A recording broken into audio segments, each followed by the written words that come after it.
मैंने काफ़ी प्लांट्स को अंदर शिफ्ट कर दिया है, बिल्कुल अंदर शिफ्ट कर दिया है। उनको धूप कैसे मिलेगी? सनलाइट तो बहुत इंपॉर्टेंट है प्लांट्स की ग्रोथ के लिए। डंडी ये गल रही है और मैं प्लांट को घना करने की जगह हो सकता है खो दूं। यूं ही गिर रही हैं, जैसे ये देखो ये सूख गई है या रीपॉटिंग करनी है तो मैं आज कर सकती हूँ। अगर कोई आपको बोलता है ना कि ये 2 रुपए की चीज़ डाल दीजिए, 10 रुपए की चीज़ डाल दीजिए, रातों रात प्लांट हरा भरा हो जाएगा, तो ऐसा कुछ भी नहीं है। उल्टा आपका प्लांट खराब हो जाएगा।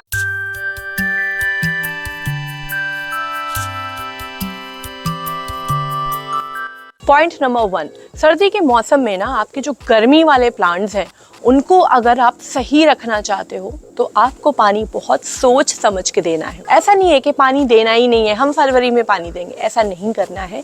आपको ठंड में भी पानी देना है, लेकिन सोच समझ के देना है। जनरली हम क्या करते हैं, जब ऊपर की मिट्टी सूख जाती है तब हम पानी दे देते हैं, लेकिन सर्दी में आपको ऐसा नहीं करना है। सर्दियों में स्पेशली जो गर्मी वाले प्लांट्स हैं उनकी मिट्टी ऊपर की भी सूख जाए और कोशिश करें कि अंदर तक की जो मिट्टी है, बॉटम तक की जो मिट्टी है वो भी सूख जाए और तब उनको पानी। जब मुझे लगता है कि ऊपर की मिट्टी सूख गई है, मैं 2-4 दिन 5 दिन और रुकती हूँ, उसके बाद ही पानी देती हूँ। पानी आपको ऐसे नहीं देना है कि जो नल में पानी आ रहा है ठंडा चिल्ड वो दे दिया, नहीं। आपको पानी को हल्का सा वार्म देना है। बहुत ठंडा पानी अगर आप दे देंगे तो आपके प्लांट स्ट्रेस में चले जाएंगे। अगर आपके यहाँ गीज़र है तो गीज़र से पानी गर्म कर लो, गैस से पानी गर्म। जैसे इसमें ना ये गर्म पानी है, काफ़ी गर्म है, मैंने गीज़र का पानी लिया है, तो मैं इसको जो अपना चिल्ड पानी है ना उसमें मिला रही हूँ। अभी भी ये ठंडा ही है।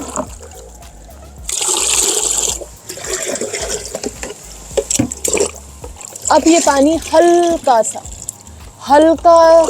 मतलब अच्छा सा हो गया है, ठंडा तो बिल्कुल भी नहीं है। ये पानी हम प्लांट्स में देंगे। मैं दिखाती हूँ कि मैं अपने आउटडोर प्लांट्स में कैसे दे रही हूँ। इसकी मिट्टी अंदर तक की सूखी हुई है, ऊपर की तो सूखी है ही, अंदर की भी सूखी।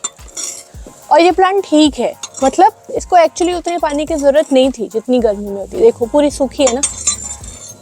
अब हम इस पे पानी देंगे।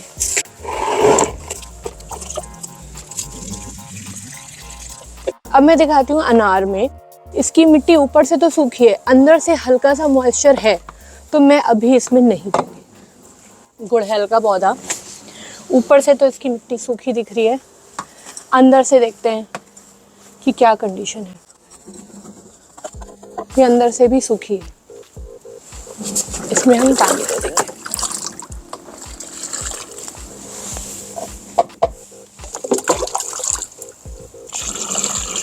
जब भी देंगे बहुत अच्छे से देंगे, नीचे तक पानी पहुंचे। और नॉट इवन जो विंटर वाले प्लांट्स है ना, ये भी हमारा विंटर वाला प्लांट है, इसकी मिट्टी सूख चुकी है, इसको भी मैं यही वाला वार्म वाटर दे रही हूँ।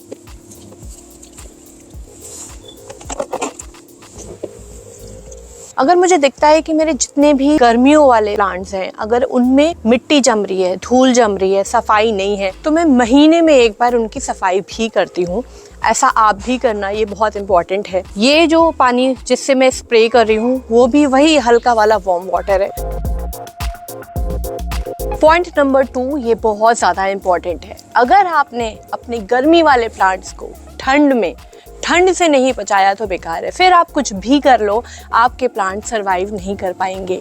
अगर आप ओपन में गार्डनिंग कर रहे हो, टेरेस में गार्डनिंग कर रहे हो, या जो आपकी बैल्कनी है वो काफ़ी ओपन है, तो आपको कुछ ना कुछ तो इंतजाम करना ही पड़ेगा। यहाँ पर पूरे एरिया में हमारे गर्मी वाले प्लांट्स लगे हुए थे, लेकिन मैंने क्या किया कि अक्टूबर में जब पतझड़ होता है, ऑटम सीजन में, मैंने यहाँ से, क्योंकि ये ओपन है, यहाँ से मैंने जितने भी गर्मी वाले प्लांट्स थे वो सारे हटा दिए। यहाँ पर मैं ले आई हूँ, गुलाब को ले आई हूँ, टमाटर है, क्राइसैंथेमम है, गेंदा है। और वो एरिया यहाँ पर ये शेड के नीचे है, इसके नीचे मैंने गर्मी वाले सारे प्लांट्स शिफ्ट कर दिए। प्लांट्स मेरे काफ़ी ज़्यादा थे, तो मैंने क्या किया है कि उधर ग्रीन नेट लगा रखी है, ग्रीन नेट के नीचे शिफ्ट कर दिया है। एक्चुअली शेड जो हमने लगाया है उससे तो काफ़ी फ़र्क पड़ता ही है। ग्रीन नेट भी बहुत असरदार है, तो अगर आप ओपन में होना तो आपको कवर करना ही पड़ेगा। ये मैं आपको दिखाती हूँ, नीचे हमारी बैल्कनी है। शाम को जैसे ही दिन ढलता है मैं इनके ऊपर एक प्लास्टिक की शीट ढक देती हूँ। इनमें से जितने भी इंडोर प्लांट्स थे जिनको मैं अंदर रख सकती थी, मैंने काफ़ी प्लांट्स को अंदर शिफ्ट कर दिया है। जो प्लांट्स हमारे घर के अंदर होते हैं, ऑब्वियसली बाहर तो खुला हुआ है, खुले में कितनी ठंड होती है, लेकिन अंदर काफ़ी टेम्परेचर नॉर्मल होता है क्योंकि हम घर बंद भी रखते हैं, फिर हम हीटर ऑन करके रखते हैं, तो अंदर टेम्परेचर काफ़ी नॉर्मल होता है। ठंड के मौसम में जैसे हम खुद को बचाते हैं ना, हमें प्रॉब्लम होती है, हम ऊलन पहनते हैं, हम क्रीम लगाते हैं, हमारी जो डाइट है वो चेंज हो जाती है, हम गर्म चीज़ें खाते हैं। ऐसे ही कुछ प्लांट्स के साथ भी है, वो भी लिविंग बींग्स हैं, उनको अपने साथ रिलेट कर। नाउ पॉइंट नंबर 3, जिन प्लांट्स को मैंने शेड के नीचे शिफ्ट कर दिया है, नेट के नीचे शिफ्ट कर दिया है, जिन प्लांट्स को मैंने बिल्कुल अंदर शिफ्ट कर दिया है, उनको धूप कैसे मिलेगी? सनलाइट तो बहुत इंपॉर्टेंट है प्लांट्स की ग्रोथ के लिए। अब क्या किया जाए? तो मेरे जितने भी प्लांट्स हैं ना, उनको धूप मिलती है। आप ये देखो, जब साइड से धूप जाती है ना तो इन सब के ऊपर पड़ती है। ऐसा नहीं है कि बिना धूप के हैं। वैसे तो सर्दियों में धूप कम ही होती है, कम ही आती है, लेकिन जब भी आती है तो इनके ऊपर पड़ती है। अब मेरे जितने भी इंडोर प्लांट्स हैं, मैं इनको लाइट कैसे देती हूँ? ऐसे, ग्रो लाइट। ये ग्रो लाइट है और इससे मेरे सारे प्लांट्स को लाइट पहुँचती है। वैसे मैं बहुत टाइम से नहीं यूज़ कर रही हूँ, अभी करीब 6-7 महीने हुए हैं, बट काफ़ी अच्छा रिजल्ट मिला है। अगर आप चाहते हो कि मैं ग्रो लाइट पे वीडियो बनाऊं, मैं पूरा कवर करूं कि ग्रो लाइट कौन सी यूज़ करनी चाहिए, ये कितने की है, कितने घंटे हमें इसको ऑन करके रखना है, सारी चीज़ें अगर आप चाहते हो तो मैं इन डिटेल पूरा रिव्यू करके वीडियो बना सकती हूँ। आप मुझे कमेंट सेक्शन में बताना अगर आपको ग्रो लाइट खरीदनी है, अगर आप सोच रहे हो। पॉइंट नंबर 4, आप ये देखो कि ये मेरा जीजी प्लांट है, जिसको आपने मेरे कई वीडियोस में देखा है। ये काफ़ी अच्छी कंडीशन में था, लेकिन अभी आप ये देखो कि इसकी ये डंडी ये गल रही है, पत्तियां गिर रही हैं, ये देखो, है ना, ये पत्ती इसकी गिर रही है। बट ओवरऑल अगर आप देखो प्लांट की कंडीशन ओवरऑल, तो ये कोई बहुत ख़राब नहीं हुआ है। मौसम चेंज हुआ है, ठंड है, इस वजह से थोड़ा सा स्ट्रेस में है। इसमें आपको कोई नई पत्ती, नई ब्रांच कुछ नहीं मिलेगी, है ना, बट स्टिल ये ठीक है। अभी मैं आपको दिखाती हूँ, ये देखो हमारा एग्लोनिमा। वैसे ये प्लांट ठीक है, जिस हिसाब से ठंड पड़ रही है, सबको पता है कि 26 दिसंबर 2023 के बाद गजब की ठंड पड़ी है। वैसे ये ठीक है, कुछ 1-2 पत्ती इसकी ऐसे सूख रही है, बट वैसे ये प्लांट ठीक है। बहुत सारे लोगों का ये प्लांट एकदम गल गया है। ये है हमारा मॉन्स्टेरा, है ना, कोई नई ग्रोथ नहीं हो रही है, पत्तियां जो हैं थोड़ी सी ऐसे पीली सी हो रही हैं, खराब हो रही हैं, बट ओवरऑल प्लांट ठीक है। तो ऐसा होता है, गर्मी के जितने भी प्लांट्स हैं सर्दी के मौसम में स्ट्रेस में जाते हैं। इनके अंदर की जो प्रोसेस है, जो रिएक्शंस हैं, जो इनकी ग्रोथ है, वो स्लो हो जाती है इस सीज़न में, क्योंकि टेम्परेचर इनके अनुकूल नहीं है। तो ये ऑब्वियस है। ये हमारा रबर प्लांट है ना, ये अच्छे से चल रहा है। ये है दूसरा रबर प्लांट, कहीं कहीं पत्तियाँ ब्राउन हो रही, ये विंटर है, ऐसा होता है। अब ये हमारा जो तुलसी का पौधा है, ये वैसे ठीक है, नई ग्रोथ नहीं आ रही है, लेकिन ना पत्तियों का साइज छोटा है, और ये ऑब्वियस है, इतना कुछ टेंशन लेने की जरूरत नहीं है। करी पत्ता अपनी पत्ती विंटर्स में झुका ही देता है अगर पॉट में लगा। ग्राउंड में लगा है तो दिक्कत नहीं होती। तो ये होता है और इसे एक्सेप्ट कर। ये है फ्लावर्स, कैलेंडुला वगैरह के, ये तो विंटर्स में ही मिलेंगे। ये है हमारे सदाबहार सारे, ये विंटर्स में मिलेंगे आपको। ये हमारा गेंदा, क्या साइज पकड़ा है गेंदे ने। वर्बीना, कितना प्यारा कलर है, ये देखो आप, कितना प्यारा कलर है। ये देखिए टमाटर, विंटर्स में बहुत अच्छे से होती है टमाटर की खेती। यहाँ पर हमारी मूली लगी हुई है, हम डेली हार्वेस्टिंग करते हैं। ये है गुलाब, गुलाब खिल रहे हैं, है ना। ये ऑब्वियस है, विंटर्स में ऐसा ही होता है। तो आपने देखा कि मेरे जितने भी प्यारे प्लांट्स हैं, ज़ीज़ी प्लांट कितना प्यारा, तुलसी कितनी प्यारी, करी पत्ता कितना प्यारा, ये सारे प्लांट्स मुझे बहुत प्यारे हैं। सालों से मैं इनको ग्रो कर रही हूँ, लेकिन आज ये स्ट्रेस में, और ये बहुत ही नेचुरल है। ऐसा होता है, आज से नहीं, हर साल होता है, लेकिन थोड़े से स्ट्रेस में ही जाते हैं। जैसे ही मौसम चेंज होगा, ये अपने आप ग्रो करने लगेंगे, हम कुछ ना कुछ ट्रीटमेंट करेंगे जो भी हमें करना है, और फिर ये खूब अच्छे से बढ़ेंगे। जो चेंज है, जो कुदरत है, जो नेचर है, उसे एक्सेप्ट करें, उसे एंजॉय करें। अभी आप समर वाले प्लांट्स पे इतने ज़्यादा कॉन्शियस ना हो, जो मैं बता रही हूँ इस वीडियो में आप वो करो, बस बाकी छोड़ दो। विंटर वाले प्लांट्स पे फोकस करो और आप वो गार्डनिंग को एंजॉय करो। पॉइंट नंबर 5, ये भी बहुत इंपॉर्टेंट है। मुझसे बहुत सारे लोग पूछ रहे हैं, मैम मेरा करी पत्ता स्ट्रेस में है, हार्ड प्रूनिंग कर दूं। बहुत से लोग पूछ रहे हैं, मुझे लग रहा है पानी ज़्यादा हो गया है, तो क्या मैं उसकी पॉट शिफ्टिंग कर दूं। कुछ लोग बोल रहे हैं प्रूनिंग कर दूं, पिंचिंग कर दूं, ये कर दूं, वो कर दूं। नहीं, इस मौसम में आपको जो गर्मी वाले प्लांट्स हैं उनके साथ कुछ भी नहीं करना है, उनको डिस्टर्ब करना ही नहीं है। ना आपको नॉर्मल प्रूनिंग करनी है, ना पिंचिंग करनी है, ना हार्ड प्रूनिंग करनी है, ना रूट प्रूनिंग करनी है, ना शिफ्टिंग करनी है, ना कटिंग लगानी, कुछ भी एक्सपेरिमेंट नहीं करना है। जैसे मेरा ये गुड़हल है, मैंने इसकी पहले प्रूनिंग वूनिंग सब की थी, सब बढ़िया है, लेकिन ये थोड़ा सा स्ट्रेस में है। स्ट्रेस में ऐसा ज़्यादा नहीं है, ये देखो आप कलियाँ आ रही हैं, लेकिन ये काफ़ी लेगी सा हो रहा है, ज़्यादा पत्तियों में ग्रोथ नहीं है, छोटी छोटी पत्तियाँ और छोटे छोटे फूल आ रहे हैं। अगर मैं चाहूँ तो अभी भी इसकी प्रूनिंग कर सकती हूँ, है ना, यहाँ से कटिंग कर सकती हूँ, लेकिन मैं प्रूनर या कैंची नहीं चलाऊंगी, क्योंकि ये प्लांट ऑलरेडी अभी स्ट्रेस में है। जब प्लांट हेल्दी होता है, जब प्लांट ग्रोइंग स्टेज में होता है, तब आपको उसके साथ जो करना है करो, वो अपने आप रिकवर होगा।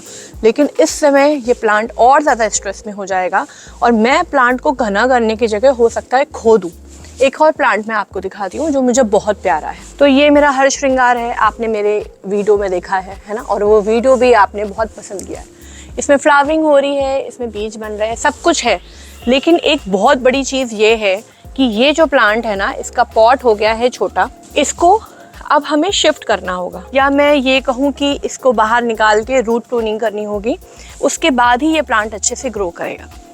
लेकिन मैं अभी ऐसा बिल्कुल भी नहीं कर रही हूँ, क्योंकि अगर मैंने अभी इस समय ऐसा किया तो ये प्लांट ख़राब हो जाएगा। इस मौसम में अगर आपको प्रूनिंग करनी ही है तो जो तुलसी है ना, तुलसी के ये जो फूल हैं, बस इनको काटते जाएं। ये जो फूल हैं बस इनको तोड़ते जाएं, दैट्स इट। और एक चीज़ और है, पत्तियाँ सूख गई हैं जो ईजिली यूं ही गिर रही हैं, जैसे ये देखो, ये सूख गई है, मुझे इसमें कैंची चलाने की ज़रूरत नहीं पड़ी, ये ऐसे ही गिर गई। आप इनको हटा दो। अगर आपको प्रूनिंग करनी ही है तो अपने सर्दी वाले प्लांट्स की प्रूनिंग करिए, शिफ्टिंग करना है तो सर्दी वाले प्लांट्स की शिफ्टिंग करिए, लेकिन हार्ड प्रूनिंग किसी की भी नहीं करनी है। जो विंटर्स वाले प्लांट्स हैं, जैसे गुलाब है, गेंदा है, क्राइसैंथेमम है, इनकी अगर हार्ड प्रूनिंग करनी होती है तो हमें ऑटम में, यानी कि पतझड़ में करनी होती है। एक चीज़ और है, जितने भी सर्दी वाले प्लांट्स, अगर मुझे इनकी प्रूनिंग करनी भी होती है तो मैं उस दिन बिल्कुल नहीं करती हूँ जिस दिन बहुत ज़्यादा ठंड होती है, जिस दिन मौसम ठीक होता है। जैसे आज मौसम थोड़ा ठीक है तो आज मैं टेरेस में शूटिंग भी कर रही हूँ, आज हल्की फुल्की धूप निकली है, तो आज अगर मुझे इनकी कटिंग करनी है या रीपॉटिंग करनी है तो मैं आज कर सकती हूँ। पॉइंट नंबर 6, इस समय यानी कि ठंड में आपको अपने प्लांट्स को कीड़े मकोड़ों से भी बचाना है। वैसे गर्मियों में कीड़े मकोड़े ज़्यादा लगते हैं, आप खुद भी देखो ना, छिपकली घूमती रहती है, कभी एफिड्स दिखेंगे, कभी मिलीबग्स दिखेंगे। मुझे तो इस समय बटरफ्लाइज भी नहीं दिखती। ठंड में ना कीड़े मकोड़े काफ़ी ख़त्म हो जाते हैं, लेकिन ऐसा नहीं है कि पड़ते नहीं। आप गुलाब में देखो कैसे स्केल पड़ते हैं, एफिड्स पड़ते हैं, मिलीबग्स पड़ते हैं, क्राइसैंथेमम में एफिड्स लगते हैं, वेजिटेबल वाली जितनी भी सब्जियाँ हैं लीफ माइनर लगते हैं, होते हैं कीड़े कम हो। तो हमारे जो गर्मी वाले प्लांट्स हैं ना, उन पे आप भले ही हफ्ते में एक बार नीम का स्प्रे ना करें, लेकिन एटलीस्ट उनके ऊपर नज़र रखें।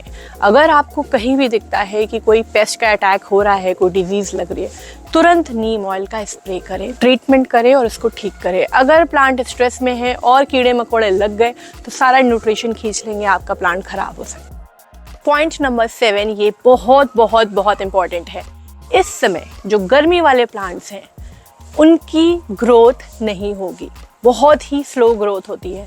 आपको नई नई ग्रोथ नहीं दिखेगी। अगर कोई आपको बोलता है ना कि ये 2 रुपए की चीज़ डाल दीजिए, 10 रुपए की चीज़ डाल दीजिए, रातों रात प्लांट हरा भरा हो जाएगा, तो ऐसा कुछ भी नहीं है। उल्टा आपका प्लांट खराब हो जाएगा। आप नॉर्मली ऐसे रिलेट करिए ना, अगर किसी की तबीयत खराब है, इन्फेक्शन है बॉडी में, तो उसको कभी भी कुछ हैवी फूड नहीं दिया जाता है। बहुत ही लाइट सा मूंग की दाल की खिचड़ी दी जाती है जिससे डाइजेस्ट हो जाए। तो सेम इनके साथ भी है। आपको कुछ भी अनियन पील, एप्सम सॉल्ट, बनाना पील, ये वो फलाना ढिमाका, यूरिया, डीएपी कुछ भी नहीं देना है। अगर आप इस समय इन प्लांट्स को कुछ देना ही चाहते हो तो आप 2 खाद दे सकते हो। पहली है मूंगफली की खल की खाद और दूसरी है सरसों की खल की खाद। इस पे कंप्लीट वीडियो है मेरे चैनल पे, इसको आप प्रेफरेंस दे तो अच्छा है। ये सरसों की खल से भी ज़्यादा गर्म करती है। जितनी हम जनरली लेते हैं ना अपने प्लांट्स में डालने के लिए, उससे 1/4 ही लीजिएगा, बहुत ही कम डालनी है। 2-3 दिन के बाद ये फूल गई है, इसमें हम ढेर सारा पानी मिलाएंगे। पानी वही वार्म वाटर होगा, चिल्ड पानी नहीं मिलाएंगे। इसमें थोड़े से घुन हो गए हैं जो मैं ऐसे निकाल ले रही हूँ। हमें कब देनी है ये? 50-60 दिन के गैप में देनी है। जनरली हम 20 दिन में या 1 महीने में देते थे, लेकिन सर्दी के मौसम में हम बार बार खाद नहीं देंगे।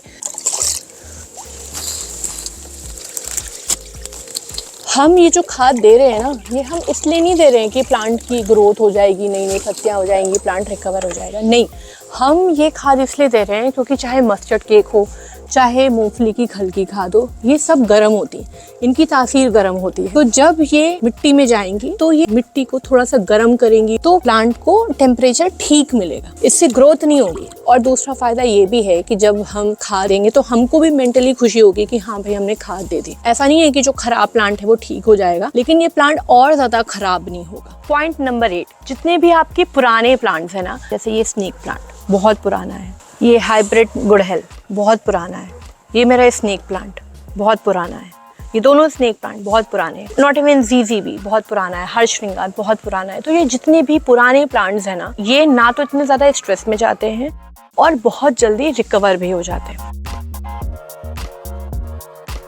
इसी जगह अगर आपका कोई नया प्लांट है, आपने हाल ही में 4-5 महीने पहले खरीदा था या कटिंग से लगाया था या बीज से लगाया था, अगर वो नया प्लांट है तो वो स्ट्रेस में ज़्यादा जाएगा और रिकवर होने में थोड़ा टाइम लेगा। जैसे ही मौसम चेंज होगा, जैसे ही बसंत ऋतु आएगी, जैसे ही टेम्परेचर नॉर्मल होना स्टार्ट होगा, ये अपने आप बढ़ेंगे, अपने आप रिकवर होंगे। जैसा मैंने बताया है, अगर आप वैसा करेंगे तो आपका प्लांट अपने आप रिकवर हो जाएगा। ज़्यादा इनमें दिमाग मत लगाइए, विंटर गार्डनिंग के मज़े लीजिए, फिर 1 साल बाद ही आएगी। एक सवाल मुझे आपसे पूछना है कि इस सीजन में आपका कौन सा प्लांट है जो बहुत ज़्यादा स्ट्रेस में गया है और आपका कौन सा प्लांट है जो बिल्कुल भी स्ट्रेस में नहीं गया है? इसका जवाब मुझे ज़रूर दीजिएगा।